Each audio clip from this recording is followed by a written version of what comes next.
Fleet Commander Krathazul stood on the bridge of the Imperial warship Endless Victory. He watched the holographic display showing Earth, a blue and green planet spinning slowly in the darkness of space. Around him, junior officers moved between stations, their forearms working on different controls. The air smelled of ozone and confidence. The Zenithai Imperium had conquered 847 star systems. For 3,000 years, they had never lost a battle. Their military tactics were perfect. Their weapons were the best in the galaxy. Their shields could stop anything. Every species that met them either surrendered or died. Earth would be no different. The scans were clear. These humans had barely reached their own moon. They used primitive rockets that burned chemicals for fuel. Their weapons were simple bullets and explosives. They had no energy shields. They had no plasma weapons. They did not even have a single unified government. "How many warships for this invasion?" asked Sub-Commander Verith, his youngest officer. The young Zenithai scales were still bright green, showing his inexperience. Krathazul clicked his mandibles in amusement. 500 ships. Verith's eyes widened. "Commander, we used only 200 ships to conquer the Kreelan Empire. They had shield technology and fusion weapons. These humans have nothing. Why send 500? The commander turned to face his young officer. "This is a training mission. New officers like you need practice. This conquest will be easy and safe. Consider it a lesson in proper invasion procedure." The bridge erupted in clicking laughter. 500 warships for a planet that could barely leave its atmosphere. It was like bringing a battle fleet to fight children with sticks. Intelligence Officer Moralak approached with a data crystal. He inserted it into the command console. Images appeared in the air above them. Humans in their cities. Humans fighting small wars against each other with primitive tanks and aircraft. Humans launching their clumsy chemical rockets toward their moon. "The humans are divided into nearly 200 separate nations," Moralak reported. "They cannot agree on anything. They fight each other constantly. They have no space defense system. Their most powerful weapons are nuclear missiles, but these are ancient technology, simple to deflect." Krathazul nodded. "What about their military capability?" "Laughable," Moralak said. "Their fastest aircraft cannot break 3 times the speed of sound. Their warships float on water like toys. Their ground forces use gunpowder weapons that would not scratch our armor. They have detected nothing of our scout probes. They are blind and deaf to our presence." The commander pulled up another display. It showed human entertainment broadcasts, movies about space battles and alien invasions. He had watched several during the journey. They were amusing. The humans imagined themselves as heroes, defeating vast alien empires with courage and determination. In their stories, they always won. "They make fantasy films about defeating invaders," Krathazul said. "They dream of being warriors among the stars. How sad that reality will be so different." Verith studied the human cities on the display. Millions of structures. Billions of lives. All unaware of what was coming. All unprepared. He felt almost sorry for them. Almost. "When do we begin the invasion?" Verith asked. "In 3 standard cycles," the commander replied. "We exit hyperspace at the edge of their solar system. We broadcast the standard surrender demand. When they refuse, as they always do, we destroy their military forces. Then we occupy their world. Simple, clean, educational." The fleet prepared. 500 massive warships, each one capable of destroying a city with a single shot. Each one protected by energy shields that could stop a nuclear explosion. Each one carrying enough firepower to conquer a continent. Together, they were unstoppable. Or so they believed. The hyperspace engines powered up. Reality bent and twisted around the fleet. Stars stretched into lines. Space itself seemed to scream as the Zenithai Imperium forced their way through it. They were coming to Earth. They expected glory. They expected an easy victory. They expected to add another world to their empire. 3 cycles passed. The fleet emerged from hyperspace at the outer edge of Earth's solar system. The giant gas planet Jupiter was visible behind them. Ahead, the small blue world of Earth hung in the darkness. So far away. So unaware. So helpless. Krathazul activated the translation system. He had practiced the speech many times. Every conquered species heard it. Every species eventually understood its truth. Humans of Earth, you have been discovered by the Zenithai Imperium. Your world is now claimed by the Emperor. You will surrender immediately and accept Imperial rule. You have no choice. Resistance will result in the destruction of your civilization. You have 24 standard time units to respond. The message was broadcast on all frequencies, radio, laser, quantum channels. Every human communication device on Earth would receive it. The Zenithai waited for the response. They expected panic. They expected desperate pleas for mercy. They expected immediate surrender from the more intelligent human leaders. 8 minutes passed. Then a response came. A simple audio transmission. A human voice speaking calmly in their primitive language. The translator converted it to Zenithai. You have 24 hours to leave our system. That was all. 6 words. No explanation. No fear. No begging. Just a simple warning. The bridge fell silent for a moment. Then Krathazul began to laugh. His officers joined him. The laughter echoed through the ship. 24 hours to leave. These primitive apes were ordering the Zenithai Imperium to retreat. It was the funniest thing he had heard in decades. Courage or stupidity? Verith asked, still chuckling. Stupidity, Krathazul replied. But we will honor their request. We will wait 24 hours. Let them use that time to pray to whatever gods they believe in. Then we will show them what real power looks like. The countdown began. 24 hours. The Zenithai fleet hung at the edge of the solar system, waiting. Their weapons were ready. Their shields were up. Their confidence was absolute. They had conquered 847 worlds. Earth would be 848. They had no idea they were about to become a warning to the galaxy. They had no idea that Earth had been preparing for this moment. They had no idea that humanity's greatest strength was not courage or technology, but something far more dangerous. Humanity knew how to prepare for the worst. And when humans prepared for war, they did not prepare to fight fair. They prepared to win at any cost.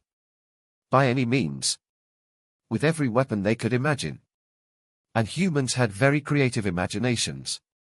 The 24-hour deadline was counting down. The Zenithai waited confidently in the darkness of space. Far away on Earth and throughout the solar system, warning lights began to flash. Weapon systems that had been hidden for 18 months came online. Humanity was about to teach the Zenithai Imperium a lesson they would never forget. Assuming any of them survived to remember it. 18 months earlier, deep in the asteroid belt between Mars and Jupiter, a human mining vessel named the Prosperity had discovered something impossible. A small metallic object barely larger than a basketball drifting between the rocks. It was not human technology. It was not natural. It was a probe. An alien probe. The crew brought it aboard carefully. They scanned it with every instrument they had. The probe was dead. Its power source exhausted. But its memory systems were intact. When human scientists finally cracked its data storage, they found star maps, navigation logs, sensor readings of Earth, and most importantly, they found a destination. A fleet was coming. Within 6 hours, every government on Earth knew about the probe. Within 12 hours, the United Nations held an emergency session. Within 24 hours, something unprecedented happened. Every nation on Earth agreed. They would prepare. Together. For the first time in human history, there were no borders. No enemies. No competitions. Just one species facing one threat. The wars stopped. The arguments ended. Every resource, every scientist, every factory, every brilliant mind on Earth had one mission. Survival. General Sarah Chen stood in the command center deep beneath Cheyenne Mountain. Around her, screens displayed data from around the world and throughout the solar system. She had not slept more than 4 hours a night for 18 months. None of them had. There was too much work. Too little time. Status report, she said to the room. Project Hammer is ready, replied Colonel Jackson.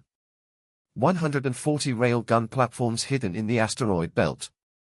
Each one can accelerate a solid tungsten rod to 0.3 light speed. Travel time to the edge of the solar system is 3 months. We fired them 90 days ago, aimed at the coordinates where their fleet should emerge. Chen nodded. The railgun platforms had been humanity's first project. Simple physics. Accelerate a dense metal rod to relativistic speeds and let kinetic energy do the rest. No explosives needed. At 30% light speed, a telephone pole-sized piece of tungsten hit with the force of a nuclear weapon. And they had fired thousands of them. Project Ghost, she asked. All quantum missiles are in position, said Dr. Yuki Tanaka, head of the physics division. We solved the entanglement problem. The missiles exist in a superposition state until the moment of impact. Their sensors will not detect them until it is too late. No shield can stop something that is not there until it arrives. That project had been harder. Quantum mechanics was tricky.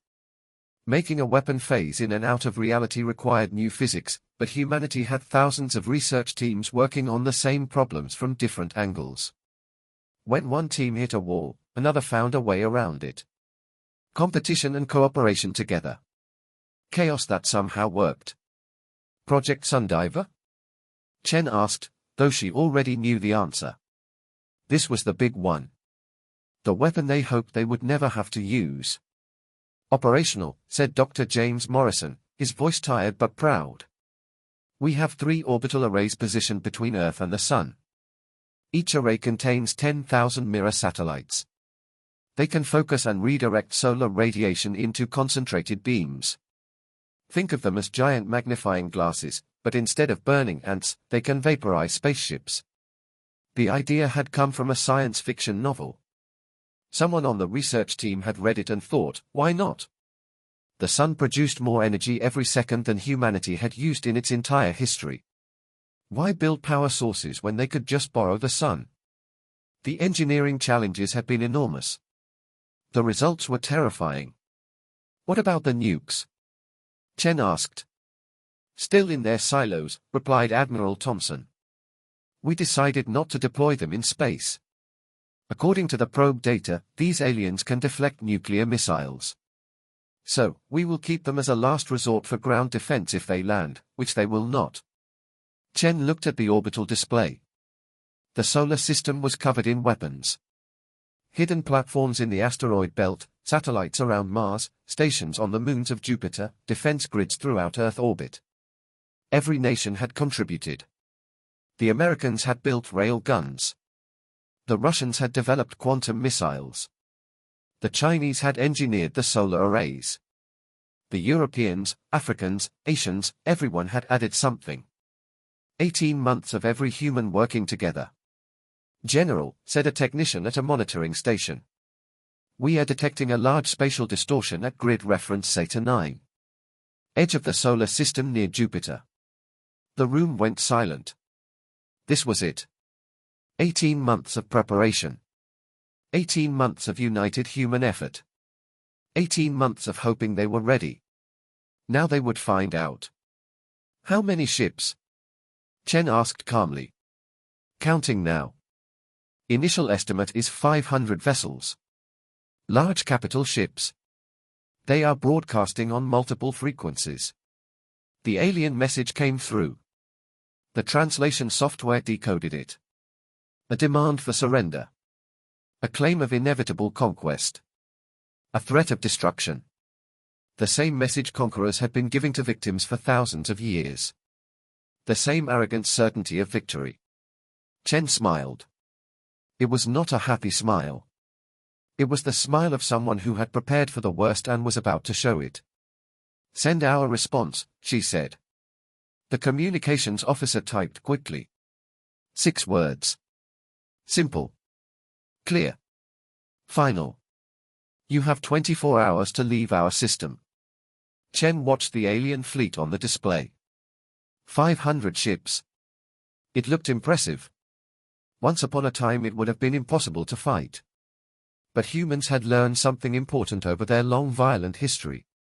When facing a stronger enemy, do not fight fair. Fight smart. Fight dirty. Use every advantage. Prepare for everything. Begin countdown, Chen ordered. All weapons stay hidden. Let them think we are helpless. Let them be confident.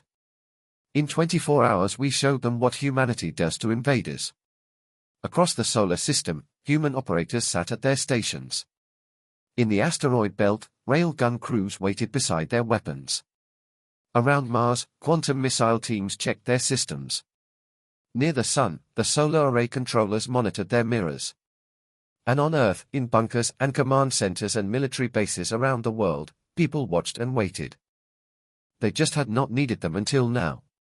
Second, the aliens assumed human division was weakness. But human competition had made them creative. Every nation wanted to contribute the best weapon. Every scientist wanted to solve the hardest problem. Division had made them strong. Third and most important, the aliens assumed this would be easy. Nothing about humanity was easy. Humans had been fighting each other for 10,000 years. They knew every trick.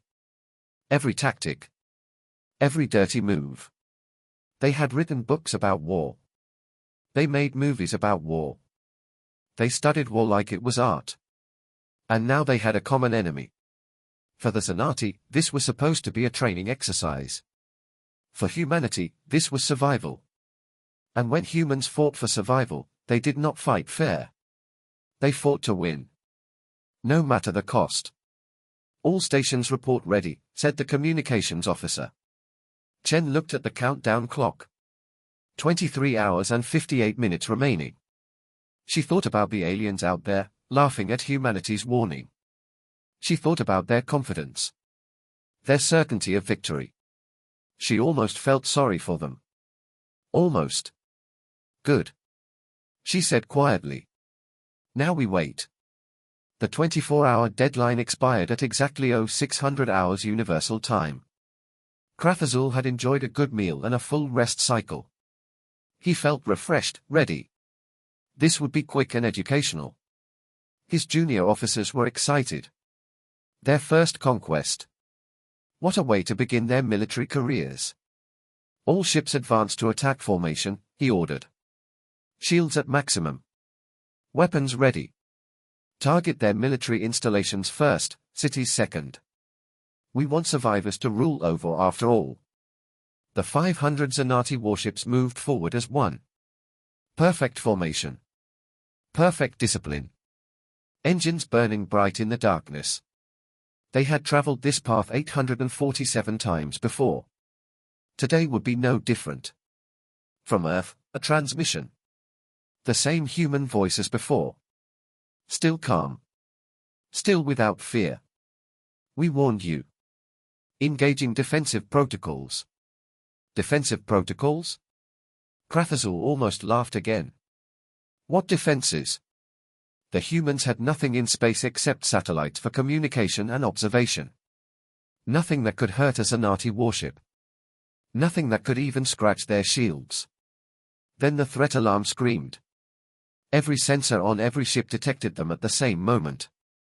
Thousands of objects moving at impossible speeds. Coming from everywhere. From the asteroid belt. From Mars' orbit. From Jupiter's moons. From the darkness between the planets. The tactical display lit up like a festival celebration. Incoming projectiles, shouted the weapons officer. Velocity reading 0.28 light speed. Impact in 12 seconds. 0.28 light speed. That was impossible. These humans could barely reach their moon. Krathazul ordered. All ships evasive maneuvers. The point defense systems opened fire. Thousands of laser beams lanced out into space trying to destroy the incoming projectiles. Some hit. Some of the human weapons exploded into fragments. But there were too many. And they were moving too fast. 12 seconds. 11, 10. Krathazul saw the first impact on his display. A Zenati destroyer. Shields at maximum power. The human projectile hit it dead center. The shield flared bright for 1 instant. Then it failed. The shield was designed to stop energy weapons. Plasma bolts. Particle beams. Laser fire. It was not designed to stop solid matter moving at relativistic speeds. The tungsten rod punched through the shield like it was not there. It hit the ship's armor. The kinetic energy was so enormous that the armor simply vaporized on contact. The rod continued through the ship. Through decks and bulkheads and crew and engines. It came out the other side. The ship exploded. Not from the impact itself, but from its own reactors failing catastrophically. A brief bright flash. Then nothing. The destroyer was gone, and that was just one projectile. Thousands more arrived in the next 10 seconds. Ships exploded across the fleet. Cruisers, destroyers, even battleships. The shields did nothing.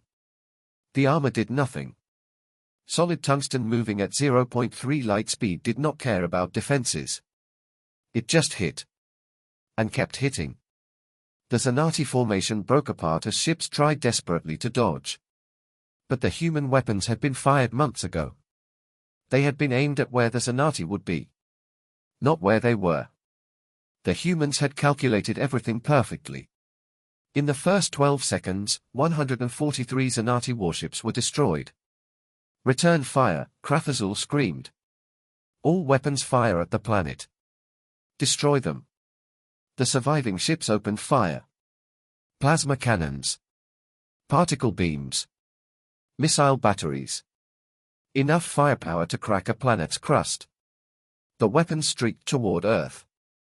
This would hurt the humans. This would teach them. This would end it. Then the weapons simply vanished. All of them just gone. Disappeared as if they had never existed. What? Melak stared at his console. That is impossible. Our weapons just ceased to exist. No explosion. No deflection. They just stopped being there. The threat alarm screamed again. A new wave of contacts. But these were different. The sensors could not get a solid lock on them. They appeared and disappeared. Flickered in and out of existence. Thousands of them. Moving toward the fleet. Quantum signatures detected, said Merlak, his voice shaking now. These humans have weaponized quantum mechanics. The missiles exist in superposition until impact. Our sensors cannot track them. Our shields cannot stop them because they are not fully in normal space until the moment they hit. The quantum missiles struck. They did not appear on sensors until they were already inside the shields.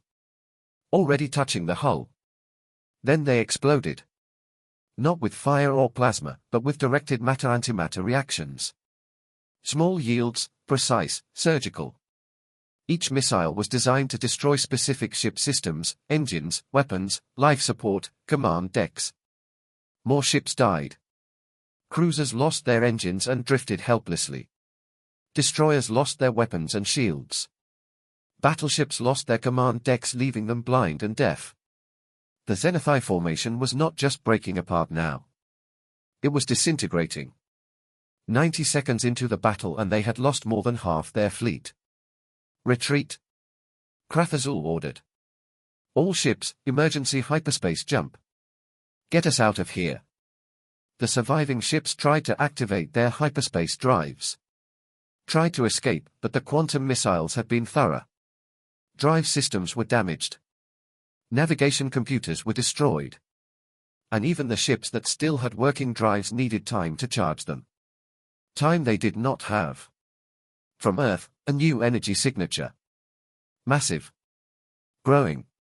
The sensors showed something forming between the fleet and the sun. A structure. No, Thousands of structures. Satellites, mirrors, all orienting toward the sun. All focusing on the fleet. Energy spike detected. Muralak whispered. Solar radiation being concentrated. By the gods, they have weaponized their star. 3 massive beams of concentrated solar radiation lanced across the solar system. Each beam was a cylinder of pure destructive energy, carrying more power than all of the Xenophai fleet's weapons combined. The mirrors focused sunlight into weapons that could melt planets.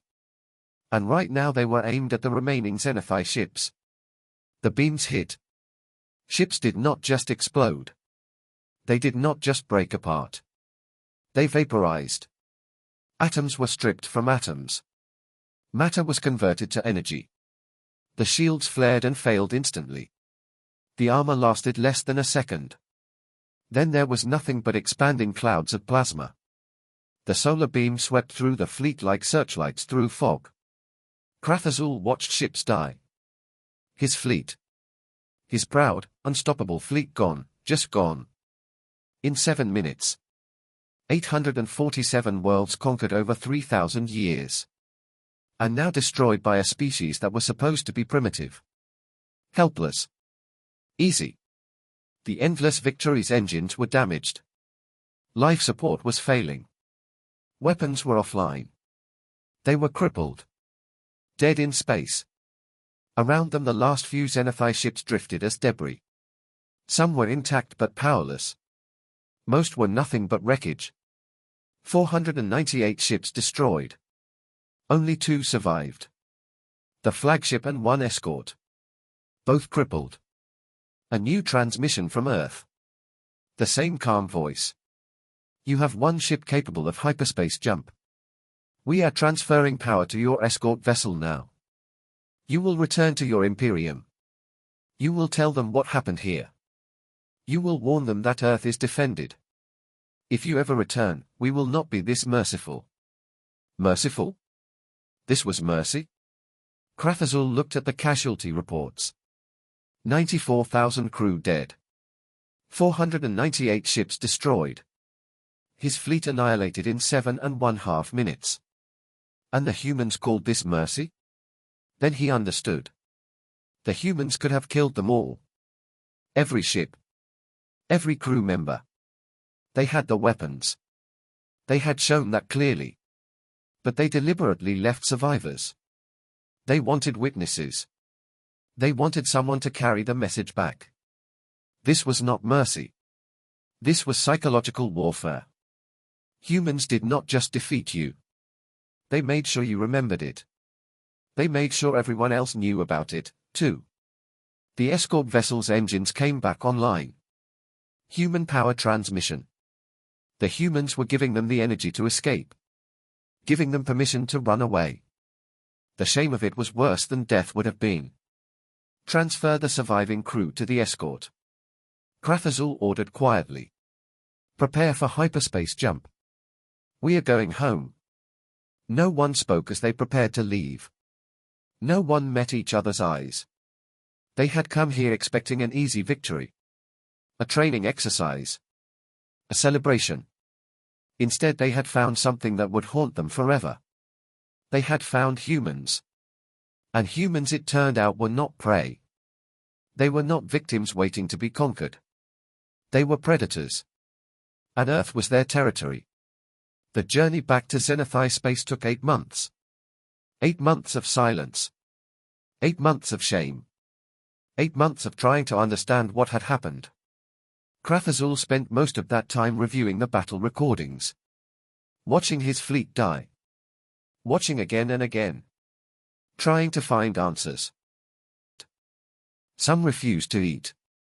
Some refused to sleep. Some just stared at the walls and said nothing.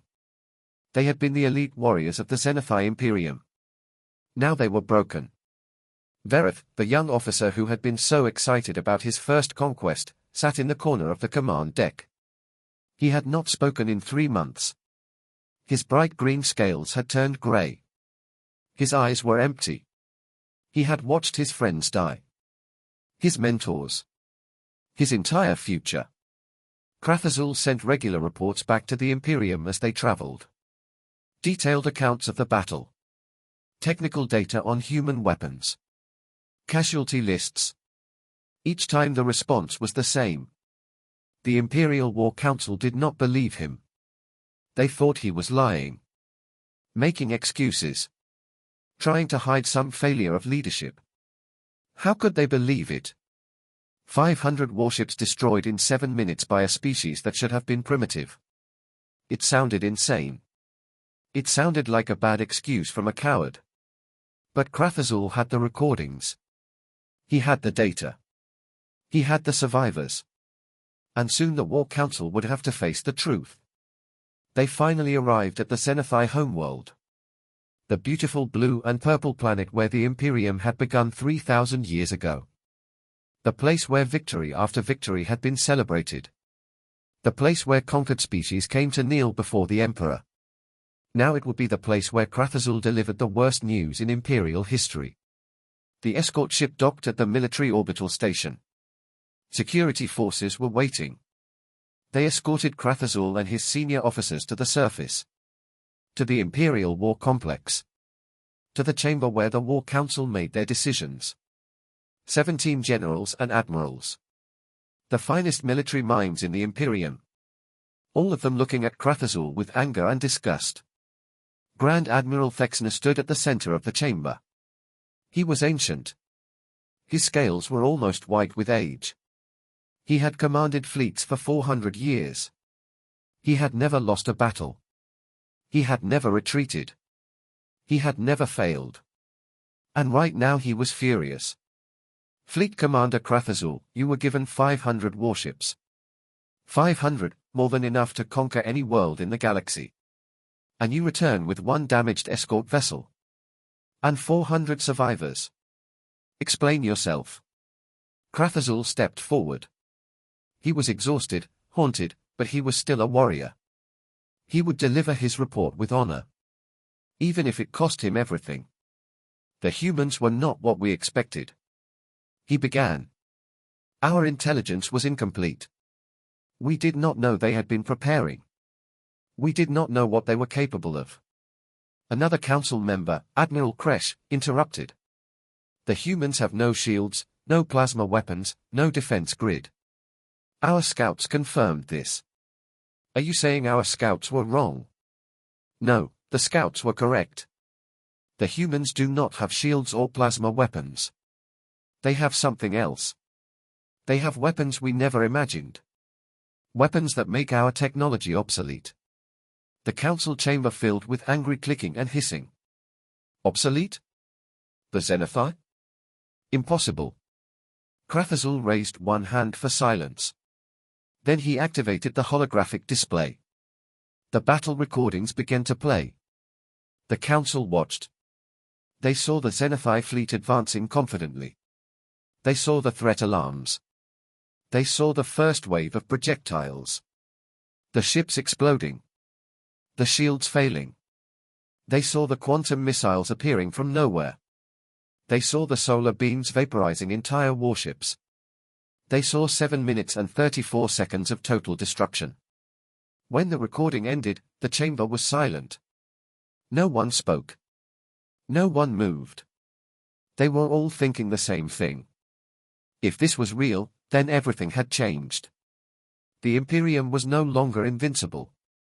For the first time in 3,000 years they had met someone stronger.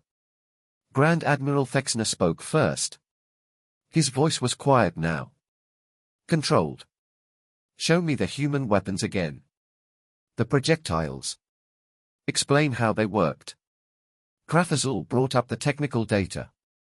Solid tungsten rods accelerated to 0.3 light speed using electromagnetic railguns hidden in their asteroid belt. The weapons were fired months before we arrived. They calculated our exact emergence point and aimed accordingly. Our shields are designed to stop energy weapons. They cannot stop solid matter at relativistic speeds. The kinetic energy is too great. And the quantum missiles? Admiral Kresh asked. The humans have weaponized quantum superposition. The missiles exist in multiple states simultaneously until the moment of impact. Our sensors cannot track them. Our shields cannot stop them because as phase through normal space. They only become solid when they strike the target. That is theoretically impossible, said another council member, General Vextar. We have studied quantum mechanics for centuries. Such weaponization cannot be achieved. The humans achieved it.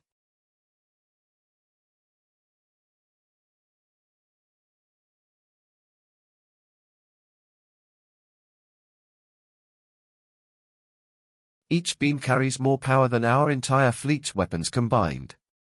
Nothing can survive those beams. Not our shields, not our armor, nothing.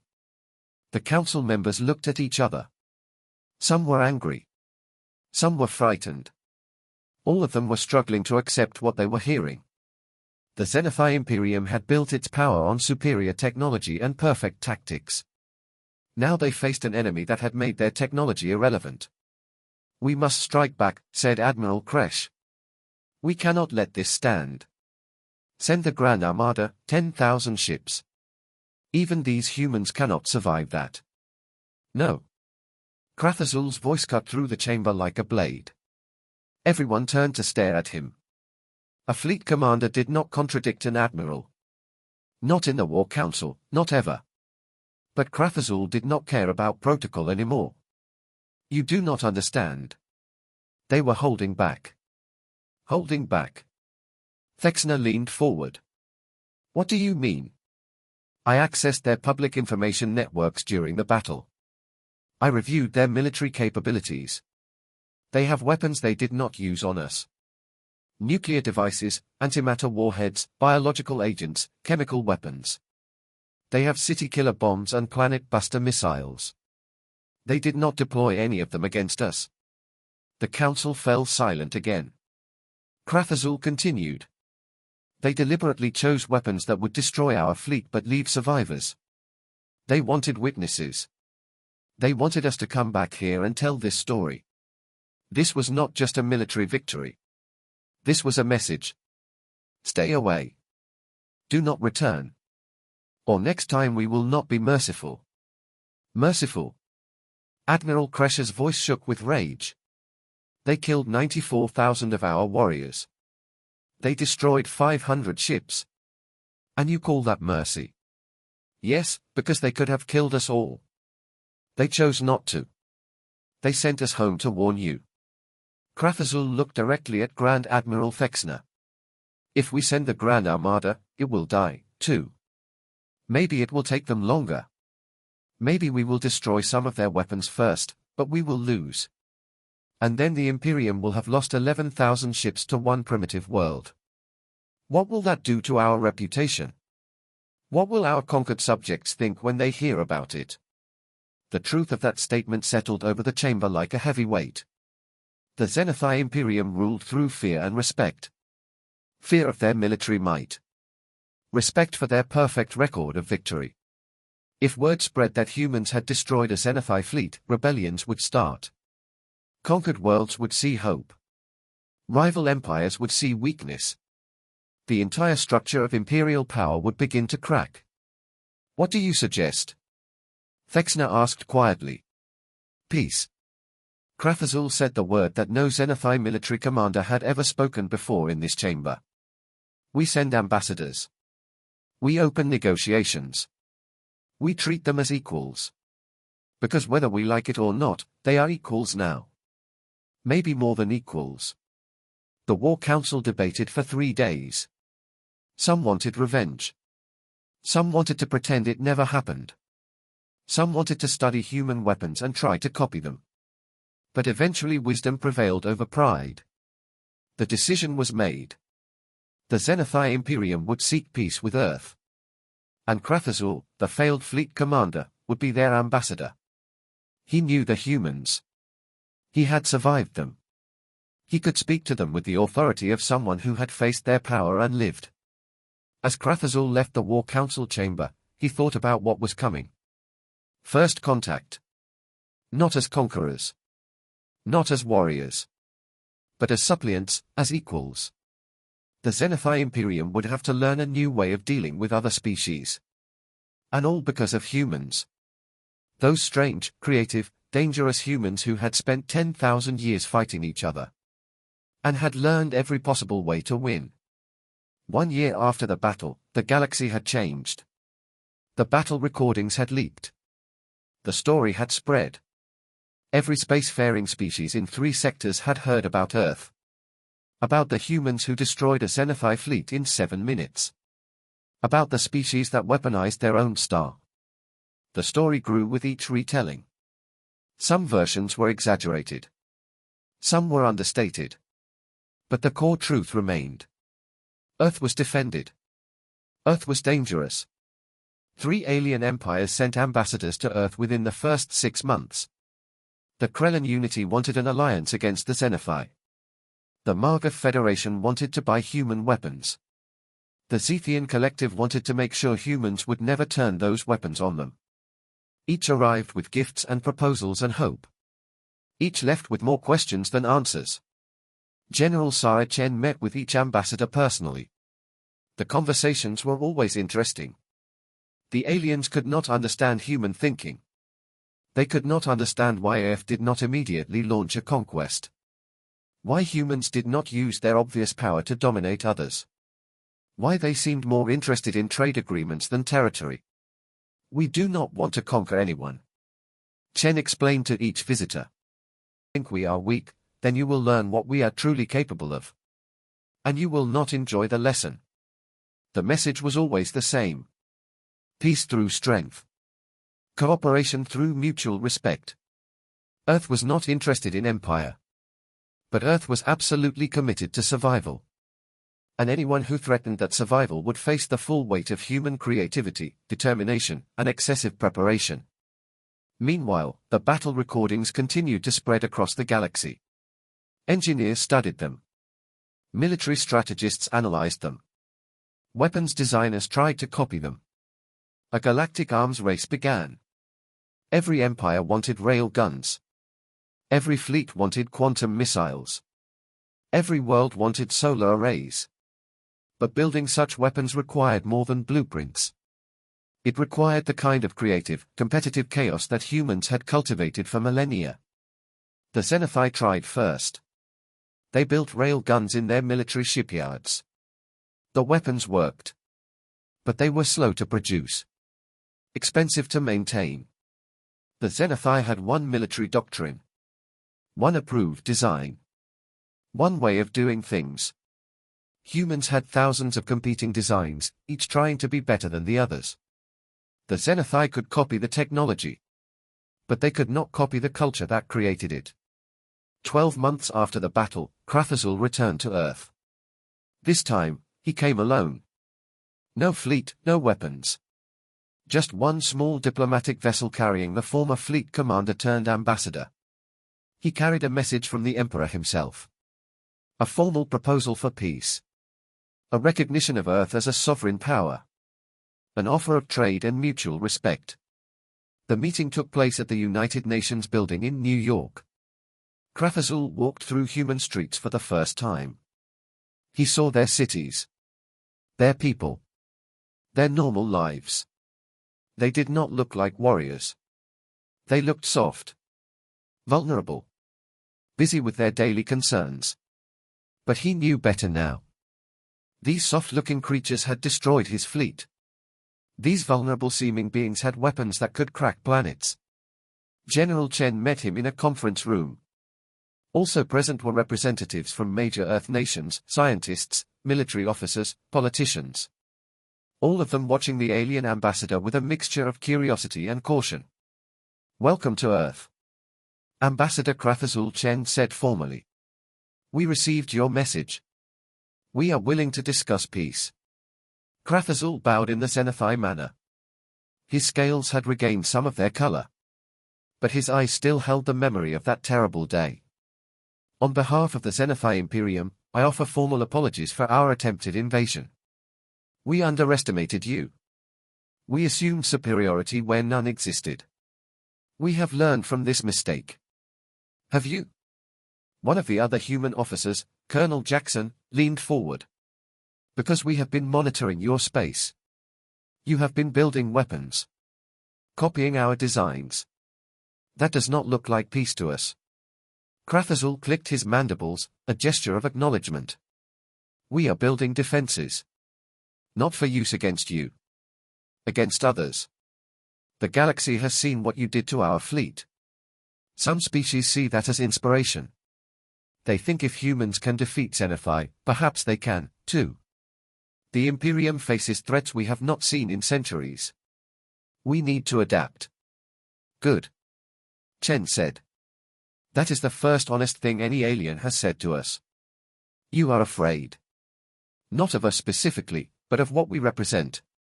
Change. The end of Xenophi dominance. A galaxy where military power alone does not guarantee victory. Yes. Krathazul admitted it freely. For 3,000 years we have been the strongest. Now we are not. This is difficult for my people to accept. But accept it we must. The question is what comes next. Chen stood and walked to the window. Outside, the city continued its busy life. Millions of humans going about their day, unaware of the historic moment happening in this room. She thought about the past year. The preparations, the fear. The unity that came from facing extinction. And now the opportunity. What comes next is cooperation. She turned back to face the alien. Earth is offering something new. A coalition, not an empire, not a dominion, a partnership of equals. Any species that wants to join can join. Any species that wants to leave can leave. We share technology. We share knowledge. We defend each other. And we establish one simple rule. No conquest. No invasion. No forced submission. Krathazul considered this. And if someone breaks this rule, then they face all of us together. Chen's voice was firm. We have proven we can defend ourselves. Imagine what we could do working together. Imagine what humanity and Xenophi could create if we cooperated instead of fought. Imagine a galaxy where the strong protect the weak rather than exploit them. He had felt human mercy. And he understood something his fellow Xenophi were still struggling to grasp. Humans were not cruel conquerors. They were pragmatic survivors. They would make better allies than enemies. I will carry your proposal back to the Emperor, but I must ask why.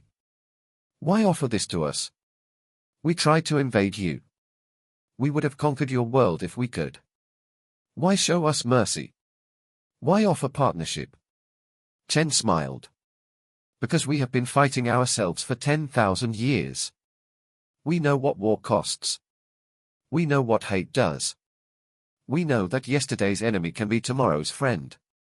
And because frankly, Ambassador, you are easier to predict than we are.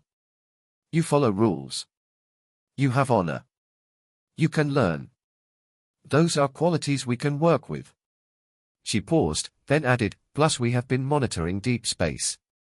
There is something out there. Something that concerns us. A new threat. One that might require human creativity and Xenophi discipline working together. We would rather face it as allies than as enemies. Krathazul felt a chill. A new threat? Something that concerned humans? The species that had destroyed his fleet? What could possibly worry them? He did not ask. He would learn in time. The meeting lasted 3 more hours. Details were discussed. Treaties were drafted. Proposals were made. When it ended, Krathazul had a data crystal containing Earth's formal offer to the Xenophi Imperium. An offer of peace, of partnership, of a new way forward. As he prepared to leave, Colonel Jackson approached him. He was carrying a bottle of amber liquid. Ambassador, before you go, human tradition, after a battle, warriors share a drink. If they survive, will you drink with us? Krathazul looked at the bottle, then at the humans around him. Warriors who had defeated him, who had shown him mercy, who now offered friendship. He reached out and took the bottle. What is it? Whiskey? Jackson grinned. We call it liquid courage, but I think you have shown plenty of courage already coming back here facing us, offering peace. That takes strength. They drank together. The whiskey burned. Krath Azul's biology was not designed for alcohol, but he appreciated the gesture. The symbolism. Former enemies sharing a drink. Warriors acknowledging mutual respect. It was very human. And somehow it felt right. 6 months later, the Xenophai Imperium formally joined what humans were calling the Terran Coalition. Other species followed. The Kreelan Unity. Small independent worlds that had been conquered by larger empires and wanted protection. Even some of the rival powers sent observers. The coalition was not large, not yet, but it was growing. And throughout the galaxy, the story of Earth continued to spread. The planet that turned back an empire. The species that weaponized their star. The warriors who fought for survival, not conquest. The humans who proved that there was a better way than endless war and domination. In the coalition headquarters on Earth, General Chen looked at the star maps. So many worlds. So many species. So many potential friends and potential threats. But also deep in uncharted space, something was moving. Something large. Something old.